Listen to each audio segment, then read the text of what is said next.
see the sound difference?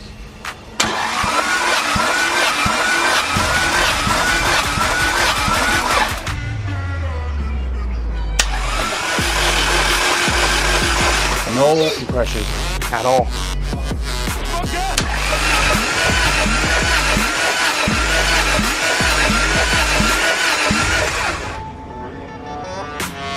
What the fuck? Yo, I gotta put a quick pause in this montage, guys. This motor, yeah,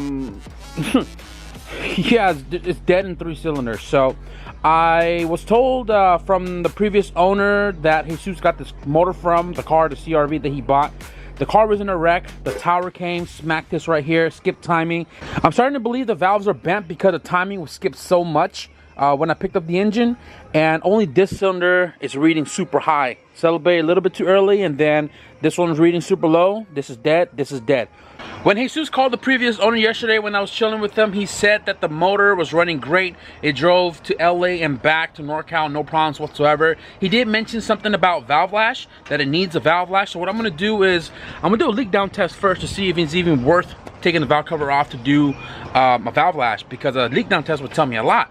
Now, if the valves are bent, no big deal. We just did a B20 VTEC on Pick's car, and we have a cylinder head there. I also have a cylinder head that came out of my CRX sitting right here with the intake manifold, which I was supposed to use. So I'm gonna do that quick, hoping we can save this engine, because I really want to get this engine in that car.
Still dead compression.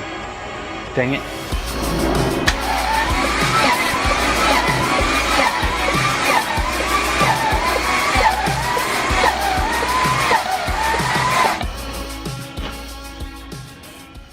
So, guys, I decided, you know what? I'm gonna attempt to put this head on tonight before I close up.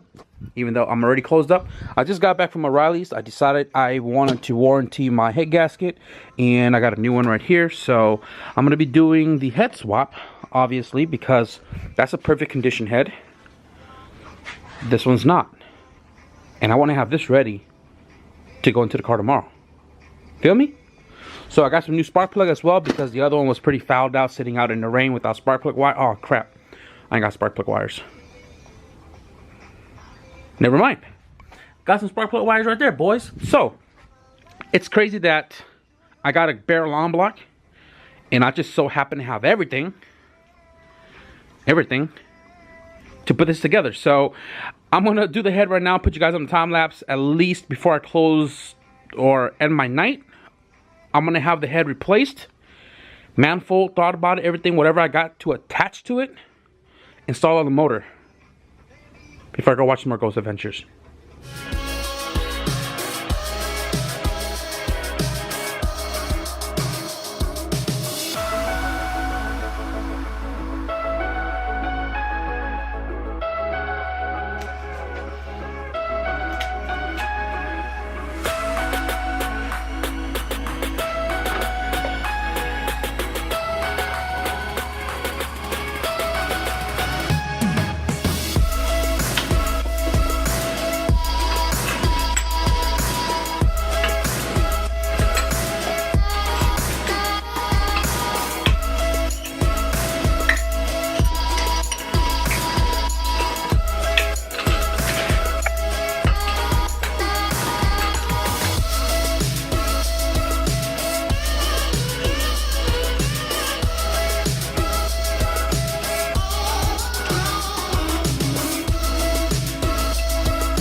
So what's up, you guys?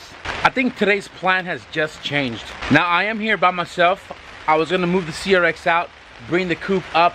Obviously the coupe is a shell, it's a little heavier, and it just started raining. I'm gonna get super soaked. I don't wanna get sick, so I'm not gonna move the car. Now with the car not being here, obviously the engine is not gonna go in today. I was digging through my totes right here trying to find some spare parts to complete the engine.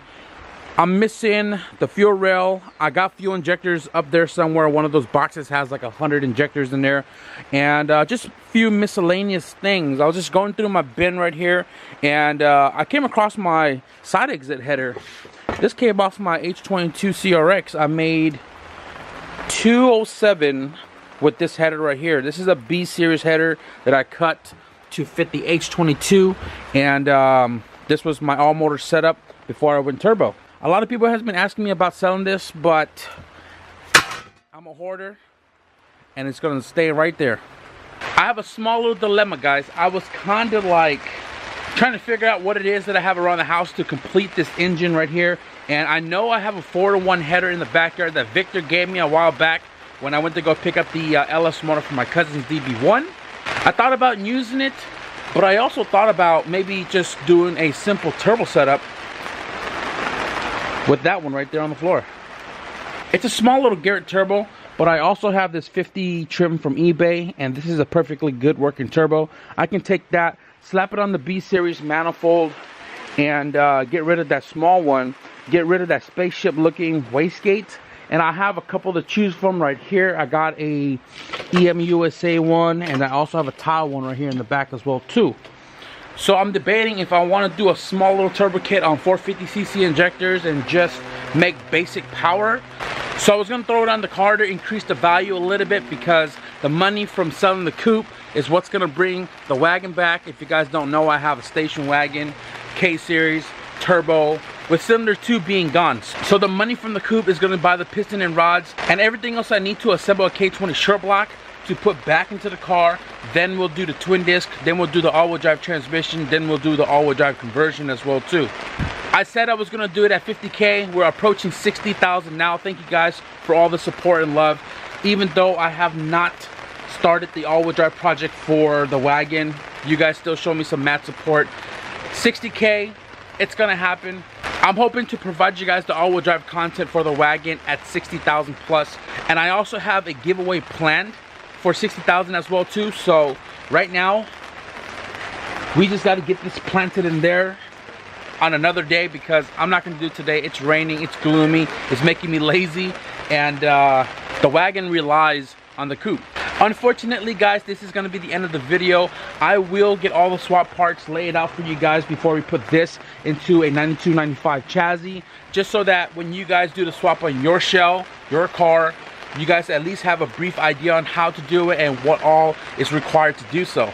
Just remember, guys, progress is better than no progress, whether it's 5-minute work time today or 1 hour, 10 hours today, opposed to none the whole week. Get out there, wrench on your cars. Leave a comment down below if you guys think I should stay all motor, keep it basic, quick sell and sell it, or I should go boost and then get a quick tune on it and then sell the car turboed. And if you guys want to stick around for some more EJ2 content and what is all going to happen to the car, hit the subscribe button, because I think we're going to be doing suspension, paint, and everything else after the swap. So stay tuned for that. Thank you guys for watching, and I'll see you guys in the next video. Peace.